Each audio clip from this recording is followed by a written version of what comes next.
My younger brother raised his wine glass at our parents' anniversary dinner and said, loud enough for the whole restaurant to hear, to my big sister, may she finally save up enough to put a down payment on a starter home before she turns 40. Everyone laughed.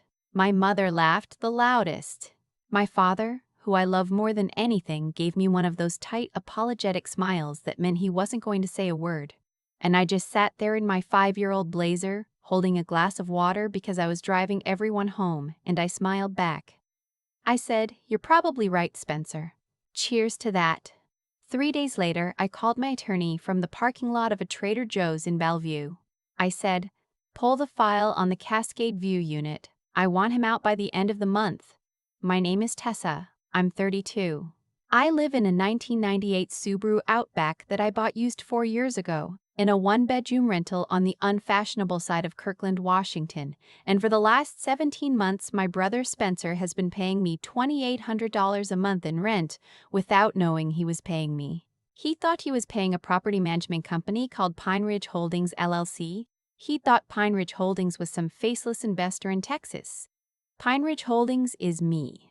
It's a single-member LLC I set up in 2019 to hold 3 rental properties I'd been quietly buying since I was 26. Let me back up. Because if you're going to understand why I let it go on for 17 months, you have to understand the shape of the family I grew up in. I was the practical one. That's the word my mother used, practical. It sounded like a compliment when I was 8. By the time I was 16, it sounded like a sentence. Spencer was the bright one, the charming one. The one who got the new car at 17 and the college fund that actually had money in it. I worked at a Dairy Queen from the summer I turned 15, and I took the bus to community college for 2 years before transferring to Western Washington on a scholarship I'd applied for without telling anyone. Because if I'd told my mother, she would have found a way to make it feel small. I studied accounting. I know, the least sexy degree in America. But here's what nobody tells you about accounting. It teaches you how money actually moves. Not how people talk about it, how it actually moves. I worked at a regional CPA firm in Seattle for 4 years out of school, and I lived in a studio apartment over a Thai restaurant in Greenwood, and every spare dollar I had went into a high-yield savings account I labeled quiet. Not vacation, not retirement. Quiet. Because that's what I wanted to buy, a quiet life that didn't depend on my family's approval. I bought my first property when I was 26. A foreclosure duplex in Tacoma. I paid $89,000 for it. I fixed the floors myself with YouTube tutorials and a borrowed sander, and I rented out both units within 6 weeks. The cash flow was $412 a month after expenses. I cried when I deposited the first rent check because for the first time in my life, I had income that didn't come from begging for it. By the time I was 30, I owned 4 properties. By the time this story starts, I owned 6. One of them was a 2-bedroom condo in a building called Cascade View, in a nice walkable part of Bellevue, with a balcony that overlooked the lake and a building gym that nobody used. I bought it in late 2022 from an older couple who needed to sell quickly. I paid $470,000. The mortgage was about $2,100 a month. I planned to rent it out at market rate, which was around $3,000 at the time. That's when my mother called me. She said, "Spencer and Marisol are having trouble finding something nice in Bellevue. Everything is so expensive. Could you ask around at work? You know people." You have to understand, my brother had just gotten married. Marisol was a hostess at a steakhouse downtown who told everyone at the wedding that she was in hospitality management. Spencer worked as a junior loan officer at a credit union. They had no savings and a brand new BMW lease and a wedding bill they were splitting with my parents that I later found out was over $40,000. My parents had borrowed against their house to pay their half. I should have said no. I should have said, "Mom, Spencer can afford what Spencer can afford, and Bellevue is not it." Instead, I made what I thought was a careful decision. I told my mother I knew a property manager who handled some nice units in Bellevue and one was coming available. I'd put in a word. I gave her the number for a company I'd just set up the previous month with a Houston P.O. box and a generic Gmail address called Pine Ridge Holdings. I told her the rent would be $2,800, which was below market, but they'd need to fill out the application and pass the credit check like anyone else. Why did I do it? I've thought about this for 2 years. The cleanest answer is this. My father had been sick. He'd had a heart event the previous spring, a mild one but a real one, and my mother had spent 4 months telling everyone in the family that she didn't think his heart could take more stress. That was the phrase, more stress. And I knew. The way you know when you grow up in a house like mine, that more stress meant Tessa pulling back. If I'd said no, my mother would have called me twice a day for 3 weeks. She would have cried to my aunts. She would have told my father, in front of me, that her own daughter wouldn't help her brother find a roof over his head. And my father would have absorbed it, the way he absorbed everything, and his blood pressure would have climbed, and I would have spent the next year wondering if I'd killed him. So I rented Spencer the condo, through the LLC, under a name he didn't recognize. And I told myself it would be a year, maybe 18 months, until he could qualify for his own place, and then I'd just rent it out at market rate to a real tenant and never mention it. That was the plan. The first 3 months were fine. Spencer paid on time. The property manager I'd hired, a woman named Bethany who handled all 6 of my units and who knew exactly who Pine Ridge Holdings was, sent me a monthly statement.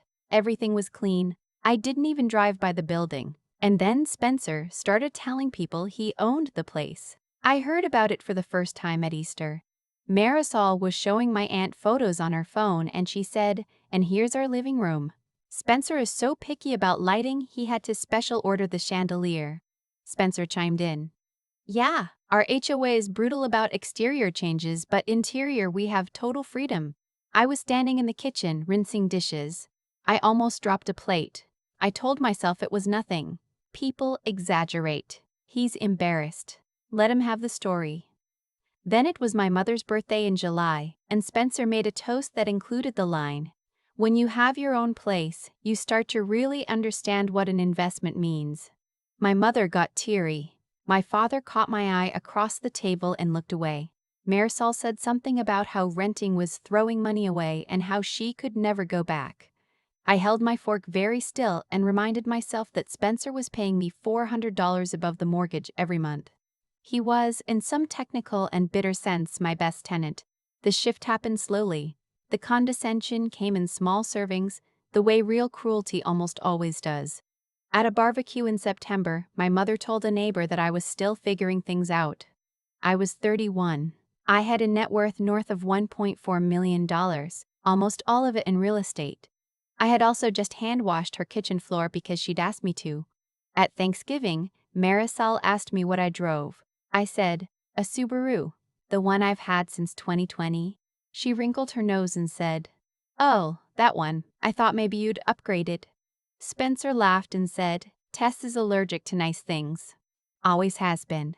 At Christmas, my mother handed Spencer an envelope of cash and said, "For the property taxes, honey, I know how those bills sneak up." Spencer thanked her. He pocketed the money. He doesn't pay property taxes. I pay property taxes. I pay property taxes. On a condo he rents, I started keeping a list. Not because I was planning anything yet, but because I needed proof that I wasn't crazy. I wrote down dates and quotes in a notebook I kept in my glove box. Things like, January 14, family group text. Spencer writes, "Some of us actually have skin in the game, sis. Maybe one day." February 22, dinner at parents' house. Mother says in front of Marisol's parents, "Tessa is so independent. She's never needed much." Father stares at his plate. March 8th, my birthday. Spencer's gift is a book called The Total Money Makeover with a post-it on the cover that says, "Baby steps, love you." I kept the post-it. It's still in the notebook. The reason I didn't end it then is the same reason I didn't end it at the start. My father? He'd had his second event in February, a small one, a scare more than anything. But his cardiologist had told my mother to keep things calm. And Marisol was pregnant. They announced it in April, and my mother lost her mind in the good way, the way mothers do when a grandchild is coming, and for the first time in years there was something at the family table that wasn't about Spencer's salary or Tessa's lack of ambition. There was a baby. And I thought, okay, hold the line a little longer. Get this kid here safely. Then deal with it. The baby came in October. A girl. They named her Circe, which Marisol pronounced 4 different ways at the hospital. I was the second person to hold her after my mother. I cried in the parking lot afterward because I loved her immediately and because I already understood that I was going to have to be careful for the rest of my life about loving her, because she belonged to people who would use her against me. The anniversary dinner was the following spring, my parents' 40th. We went to a steakhouse downtown that Marisol picked because of course she did. The bill came to over $900. Spencer suggested splitting it 3 ways, between him, me, and my parents. My father reached for his wallet. I said, "Don't worry about it, Dad. I've got mine and yours." I put down my card for $600. Spencer put down his card for $340. My mother did not thank me. My mother said, to the table, "Tessa is such a help. You know, accountants always know how to handle these things." That's when Spencer made the toast about the starter home before 40. I want to tell you that something cracked in me at that moment, that I had a clean, righteous epiphany, but it wasn't like that. It was quieter. It was the slow accumulation of 17 months of being paid $2,800 a month by a man who was using his bank statements to look down on me. It was the way Marisol laughed. It was my father's tight, apologetic smile. It was the realization, sitting in that booth with a soggy roll on my plate, that I was the reason this could continue. As long as I subsidized the lie would grow, and the lie was going to outlive my father, and it was going to be told to Salorsi, and one day she was going to look at me the way her mother looked at me. So I drove everyone home. I dropped my parents at their house in Renton and walked my father to the door. He held my arm a little longer than usual. He said, "Thank you for dinner, Tess." I said, "It was a beautiful night, Dad." I meant it for him, not for anyone else at that table. I went home. I poured myself a glass of water, not wine. I sat at my kitchen table and I opened the file folder I keep in a fireproof box under my bed. I pulled out the rental agreement for Unit 4B at Cascade View, signed by Spencer and Marisol with their initials on every page. I read it cover to cover. Month to month after the initial 12, which had long expired, 20-day notice required by landlord in Washington state to terminate a month-to-month tenancy without cause, 60 days if the rent had increased recently, which it hadn't. Bethany, my property manager, had been instructed from day one to keep the relationship entirely formal, all maintenance through the portal, all communication through the Pine Ridge Holdings email, no exceptions, even when Spencer had tried to call her directly twice to complain about a neighbor's dog. I called Bethany the next morning. I said, "I want to issue a 20-day notice to the tenants at Cascade View 4B, end of next month." She paused. She'd never asked me about the relationship, but she'd seen Spencer's last name on the lease, and she'd seen mine on the LLC paperwork, and Bethany is not stupid. She just said, "Okay, I'll send it certified mail this afternoon. Do you want me to be available if there are questions?" I said, "No, I'll handle the questions personally when they come." I also called my attorney. My attorney is a woman named Priya who I've worked with since I bought the duplex. I said, "I want a clean record on this. Pull the lease, pull the payment history, pull every communication. I want a binder." "I'll come by Friday," Priya said. "Tessa, is this your brother?" I said, "Yes." She was quiet for a second. Then she said, "I'll have the binder ready by Thursday." The notice arrived at Cascade View on a Wednesday. Bethany had calculated the date carefully, 25 days out from the end of the following month. To give them comfortable buffer, the notice did not give a reason, because it didn't have to in Washington for a month-to-month tenant, but it did include a cover letter explaining that the unit was being taken off the rental market. Spencer called Bethany at 9:14 the next morning. I know because Bethany forwarded me the voicemail. He left a message that started reasonable and ended with him saying, "This is absolutely unacceptable. Do you have any idea who my family is? I will be speaking to an attorney." Bethany did not call him back. She'd been instructed not to. He called my mother that afternoon. I know that because my mother called me at 4:37 that afternoon, and she opened with, "Tessa, your brother is having a crisis." I said, "What's wrong?" She said, "Some greedy investor is throwing them out of their home." Their home, Tessa. With the baby. Can you believe this? Can you ask around? You know people. I said, "Mom, let me look into it. I'll call you back." I didn't call her back that day. I drove to my office, which is a converted bedroom in my apartment, and I sat at my desk and I let myself feel it for the first time. Not anger, grief.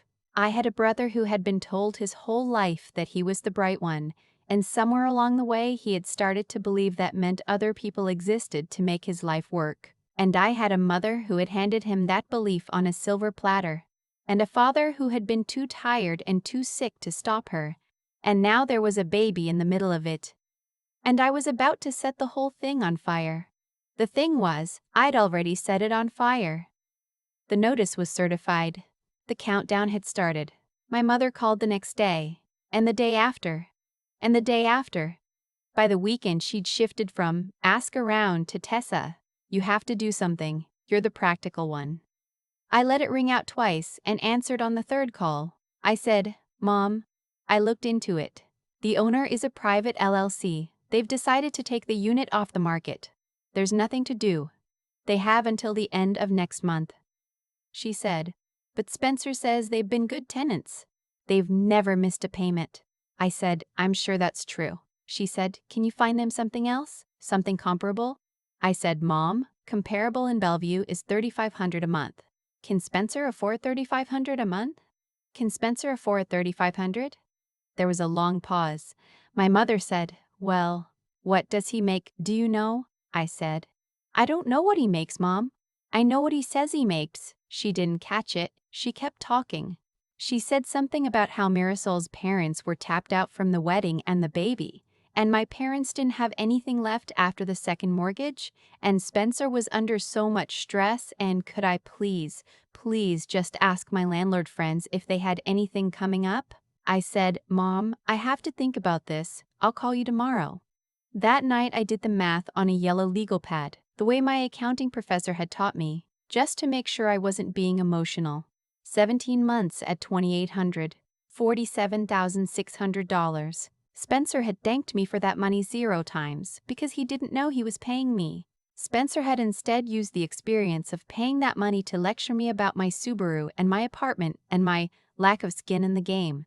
My mother had taken envelopes of cash from him to help with property taxes. My parents had borrowed against their house to subsidize his wedding to a woman who told my aunt I was still figuring things out. My father had a heart condition and was going to die one day, and I was going to be the one who paid for the funeral, because that's how this family worked. I called my mother the next morning. I said, Mom, can you and Dad come to my place for dinner Sunday? Just the two of you. I want to talk to you. She said, Sunday is family dinner at Spencer's. I said, I know. I'll come for an hour after, but I need an hour with you and Dad first. She didn't like it. She came anyway. They came at 5. I made a roast chicken and the green beans my father likes. I let them eat first.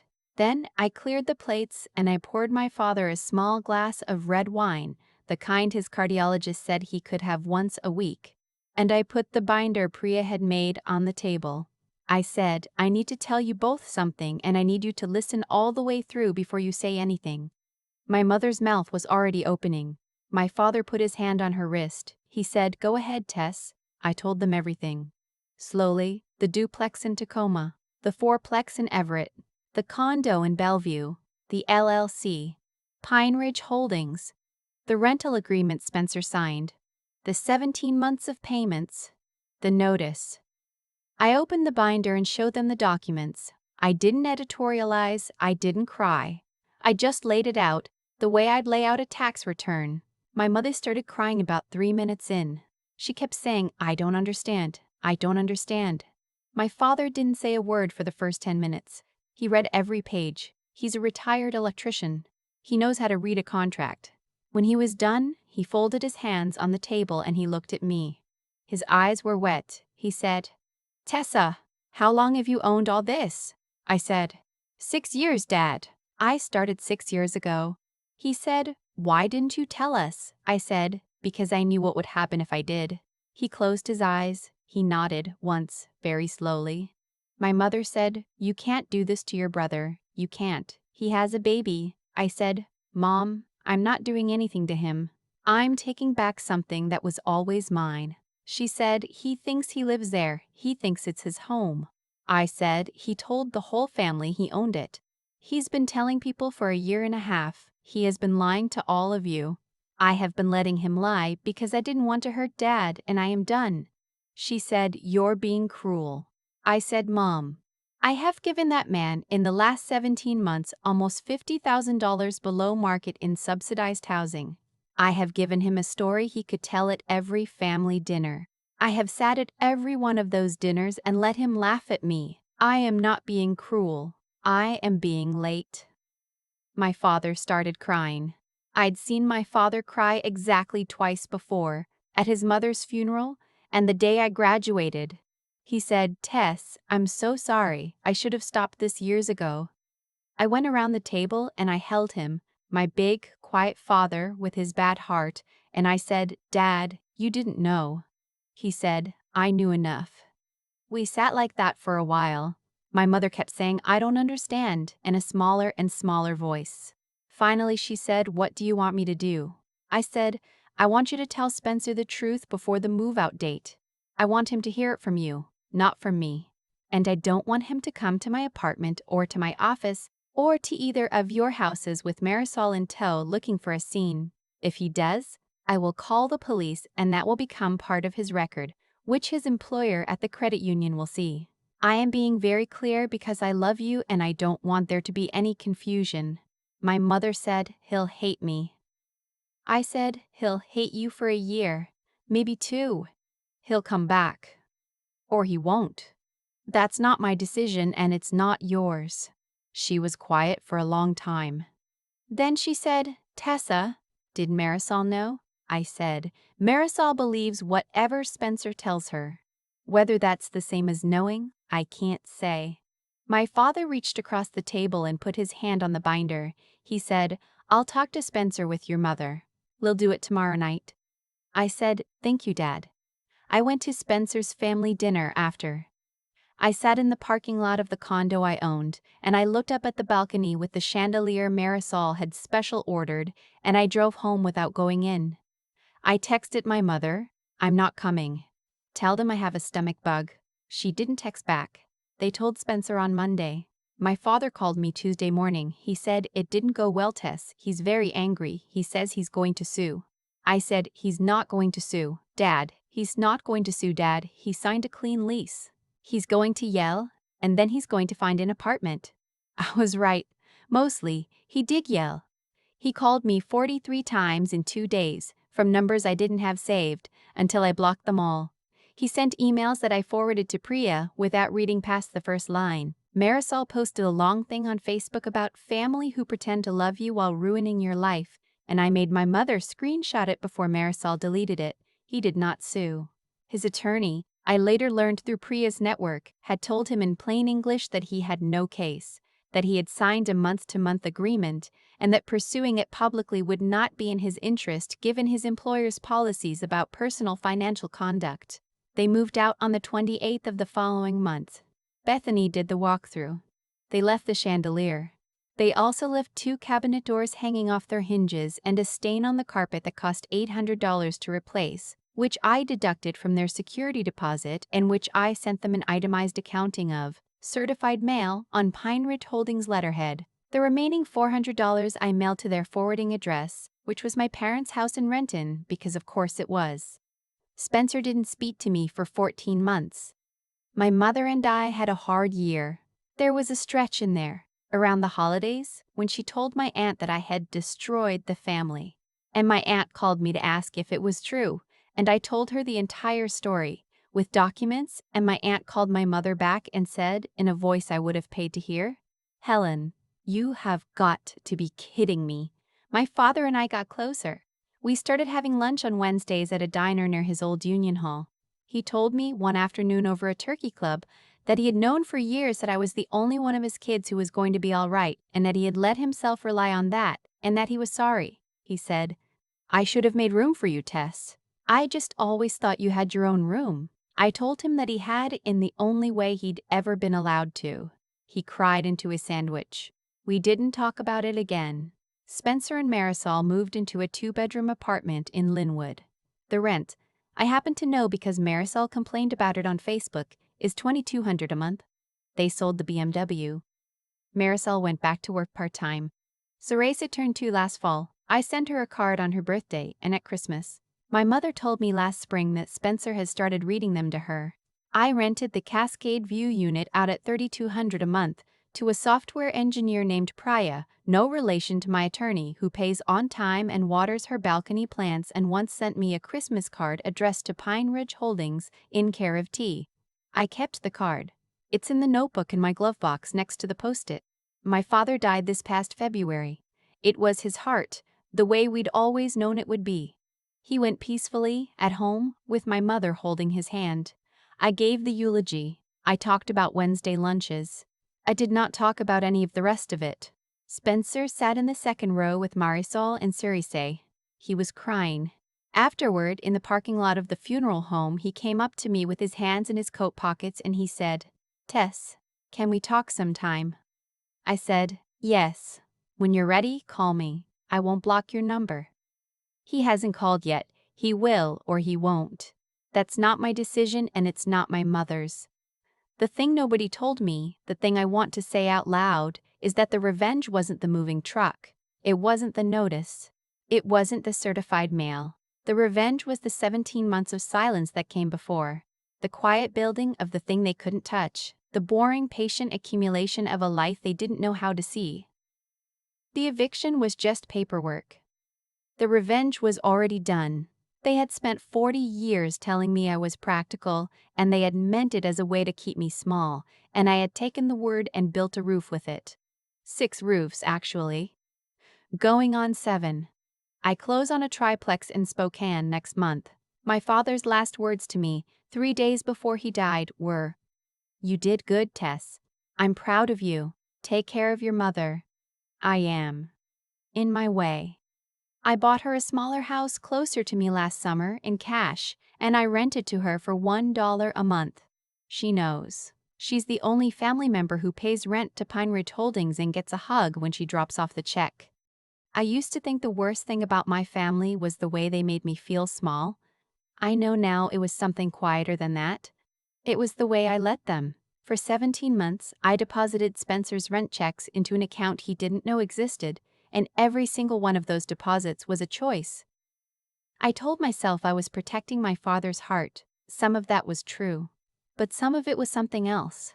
Something I didn't want to look at, which was that staying invisible felt safer than being honest. If they didn't know what I built, they couldn't take it. And if they couldn't take it, I didn't have to find out whether they ever loved me enough not to try. The thing about cause and effect in a family like mine is that it runs both directions. Spencer became the man who toasted me at that anniversary dinner because my mother had been writing him that script since he was 6. But the dinner happened the way it did because I had spent 20 years being the daughter who absorbed it. I was practical. I was patient. I was so good at being practical and patient that I trained an entire family to use me as a piece of furniture. They didn't wake up one morning and decide to look down on me. I taught them how, one swallowed comment at a time. What I want anyone watching this to understand is that integrity is not a feeling, it's a paperwork problem. I survived because I treated my own life like it was worth a real lease, a real LLC, a real binder, and a fireproof box. I didn't outsmart my family, I just kept records when they didn't. That's not revenge. That's the bare minimum of respecting yourself. Anyone can do it. You don't need 6 properties. You need 1 notebook in a glove box and the willingness to write things down. The hardest lesson I learned, the one I'm still learning, is that kindness and clarity are not opposites. I could have given Spencer that condo as a gift. I could have told the truth from the first day. Either of those would have been fine. What was not fine was the third path, the one I took, where I gave him the benefit of my money and the silence of my pride, and let him build a personality on top of both. That hurt all of us, including him. The eviction wasn't cruelty. The 17 months of silence was. My father said something to me at our last Wednesday lunch that I'll keep for the rest of my life. He said, "Tess, the strong one in any family is the one who's been doing the math out loud. You just forgot the out loud part. I'm not going to forget it again. I hope you don't either. Build the quiet life. Keep the receipts. And when somebody at a dinner table laughs at you, smile, finish your water, and go home and write it down. The rest takes care of itself.